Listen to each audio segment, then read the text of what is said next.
Apple, Netflix, Amazon इन सब के success में एक इंडियन कंपनी का बहुत बड़ा रोल है। सोचो किस कंपनी के बारे में मैं बात कर रहा हूं।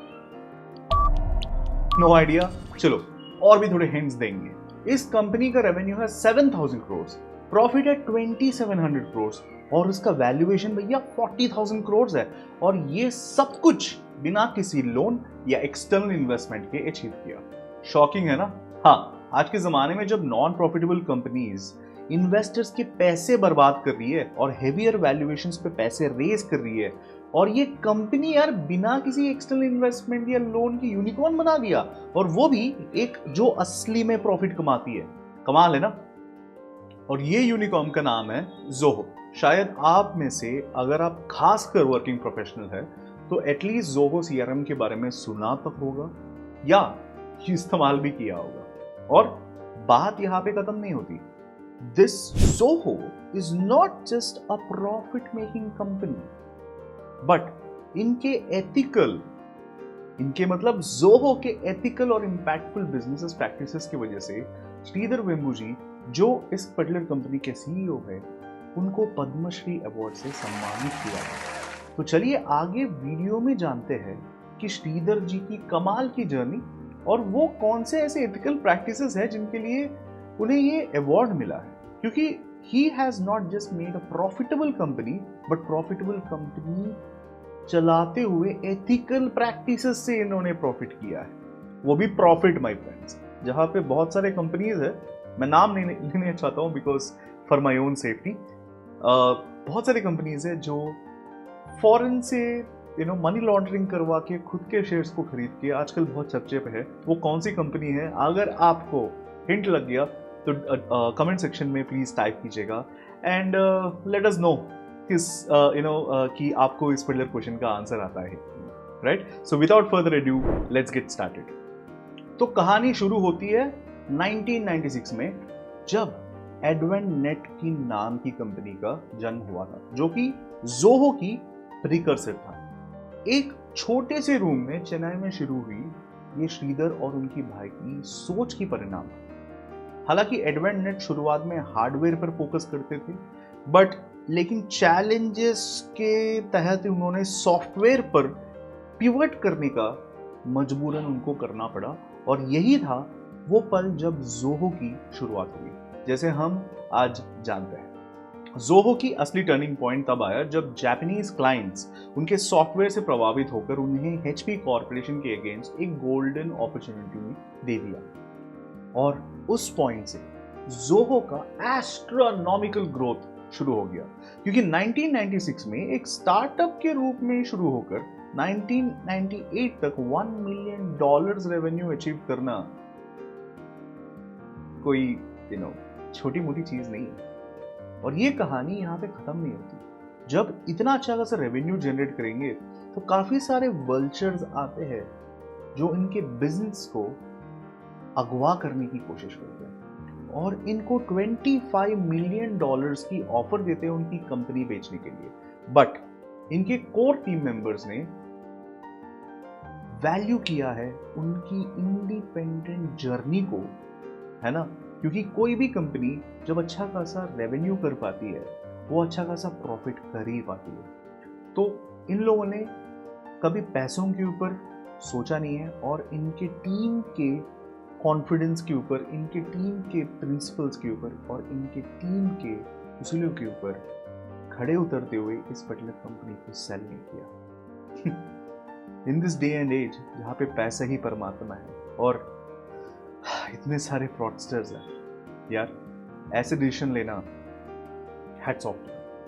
और क्योंकि आमतौर पर जब भी किसी कंपनी का अच्छा रेवेन्यू होता है, रैपिड एक्सपेंशन के लिए कंपनीज देखती है, लेकिन जोहो अपने बिजनेस को समझने और उनके प्रिंसिपल्स के ऊपर काम करने का बहुत ही स्ट्रॉन्ग अप्रोच इन लोगों ने लिया, राइट? तो यार अब तक कहानी तो एकदम स्मूथ चल रही है, बट सर अगर सब कुछ स्मूथ चलता तो कहानी में मजा कहाँ? जैसे हर कहानी में एक विलन होता है, इस कहानी में भी था एक विलन, लेकिन वो कोई इंसान नहीं है बल्कि वो समय था। जी हाँ, वक्त। क्योंकि 2000 के साल टेक कंपनीज के लिए बहुत ही चैलेंजिंग था, क्योंकि .com बबल के कारण एक रात में जोहो ने अपने 80% क्लाइंट्स को खो दिया। लेकिन यहाँ श्रीधर वेम्बू की समझदारी काम आई। श्रीधर ने बुद्धिमान तरीके से कैश रिजर्व्स रखे थे, जिससे 6 to 12 मंथ्स बिना कोई नया ऑर्डर्स का सरवाइव कर सकते थे। जब इकोनॉमिक मेल्टडाउन और रिसेशन चल रहा था, श्रीधर ने एम्प्लॉयज को निकालने की बजाय क्राइसिस को एक मौका में बनाया। पूरा साल मतलब पूरा साल उन्होंने रिसर्च एंड डेवलपमेंट में समर्पित कर दिया। इस दौरान यार जोहो ने अपने एग्जिस्टिंग जो ERP सॉफ्टवेयर है उसको बेहतर किया और एक नया प्रोडक्ट मैनेज इंजन डेवलप किया है, जो एक बड़ा रेवेन्यू जनरेटर बना। इसी समय में जोहो का आइडिया भी जन्मा, जो क्लाउड पर सारे बिजनेस रिलेटेड एप्लीकेशंस प्रोवाइड करने का एम रखता था। लेकिन भैया ये तो हम भी कर सकते हैं, इसमें क्या खास बात है? कहा है इसमें मोट। जो व्यूअर्स नहीं जानते मोट क्या होता है, उनके लिए छोटा सा इंट्रो। मोट एक कंपनी की यूनिक कॉम्पिटिटिव एडवांटेज होती है, जो उसे दूसरे कॉम्पिटिटर से अलग रखती है। जैसे एक किला के आसपास खाई होती है ना, ताकि दुश्मन अंदर ना आ सके, वैसे ही मोट एक कंपनी को प्रोटेक्ट करता है। उदाहरण के लिए कोका कोला के हिसाब से एक यूनिक रेसिपी था जो बाकी सारे लोग इस पर्टिकुलर रेसिपी को नहीं बना सकते। या एप्पल की ब्रांड लॉयल्टी कि बहुत सारे एप्पल यूजर्स उनकी ब्रांड लॉयल्टी की वजह से लड़ पड़ते हैं कि यार नहीं एप्पल ही अमेजिंग है, even though it cost me a kidney, right? Sorry for the bad joke, but I hope आपको एग्जांपल समझ में आ गया। तो आइए देखते हैं कि जोहो ने ये मोट कैसे ब्रिक बाय ब्रिक बनाई, राइट? सो जोहो का एम था एफोर्डेबल सॉल्यूशंस प्रोवाइड करना।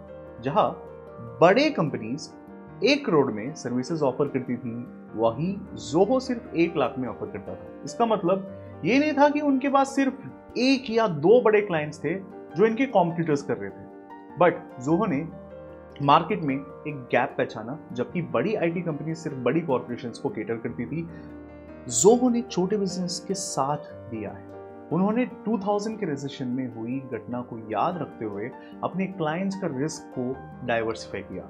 इस तरह कम चार्ज करने के कारण उन्होंने एक अच्छी डाइवर्सिफाइड क्लाइंट पोर्टफोलियो बनाई, जो कंसिस्टेंट रेवेन्यू जनरेट करने में मदद करती थी। श्रीधर वेम्बू जी का विश्वास था कि जीरो डेट और मजबूत बैलेंस शीट, और एक ऐसी कंपनी के लिए जो डिजिटल सर्विसेज जैसी कि जोहो प्रोवाइड करता है, कंसिस्टेंट रेवेन्यू का मतलब होती है अच्छी प्रॉफिट की संभावना।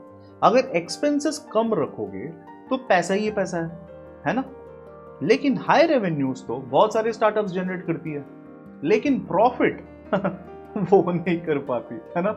तो चलिए समझते हैं कि जोहो ने अपने एक्सपेंसेस को कैसे कम रखा और प्रॉफिट कैसे बनाया। जोहो का मंत्रा था जियो आर्बिट्राज, यानी लोकेशन की आर्बिट्राज। मतलब वो टेक लेबर को इंडिया से सोर्स करते थे जहां लेबर कॉस्ट कम होती है, और फिर हाई प्राइस यूएस मार्केट को केटर करते थे। इस तरीके से उन्होंने हाई क्वालिटी सर्विसेज प्रोवाइड की और चार्ज भी किया हाई, लेकिन कॉस्ट को कम रखा, माना कि एक्सपेंसेस को कम रखा, जिससे प्रॉफिट मार्जिन बढ़ गया। मतलब सीधा सीधा डॉलर में कमाया, रुपीज में उड़ाया। और ये तो कोई नई बात नहीं है, क्योंकि बहुत सारे टेक कंपनीज ये मॉडल को ऑलरेडी अडॉप्ट कर चुके हैं, जो आप देख भी रहे हो।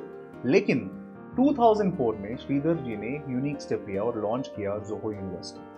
आज जोहो के इंजीनियर्स में से 15% के पास कोई फॉर्मल डिग्री भी नहीं है, बट फिर भी वहाँ पे काम करते हैं, राइट? सो इससे वो टीच करना चाहते हैं टू द एंटायर वर्ल्ड कि सर डिग्री ही हमेशा इंपॉर्टेंट नहीं होता, आपकी नॉलेज इंपॉर्टेंट है।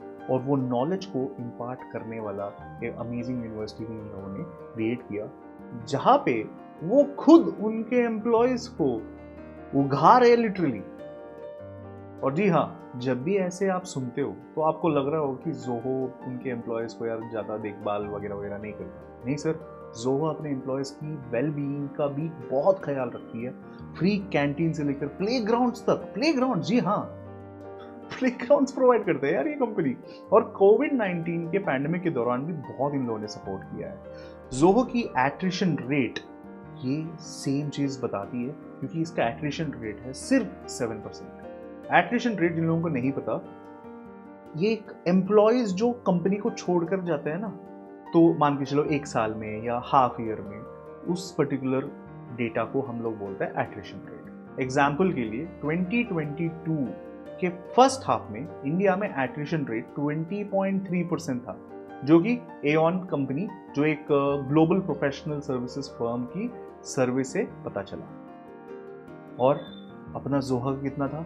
ओनली 7%, मतलब इंडस्ट्री स्टैंडर्ड से ऑलमोस्ट 3 गुना कम हुआ, राइट। सो जोहो का विजन क्लियर है, इंडिया में एम्प्लॉयमेंट बढ़ाना, खासकर गांवों में।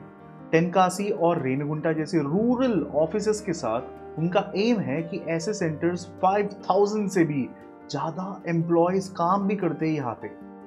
सो ना कि ये प्रॉफिट कमा रहे और साथ ही साथ अपना इंडिया को भी ग्रो करवा रहे, और इन्हीं कॉन्ट्रीब्यूशंस के लिए उन्हें पद्मश्री अवार्ड से सम्मानित किया गया, जो कि इंडिया के सबसे बड़े सिविलियन ऑनर्स में से एक है।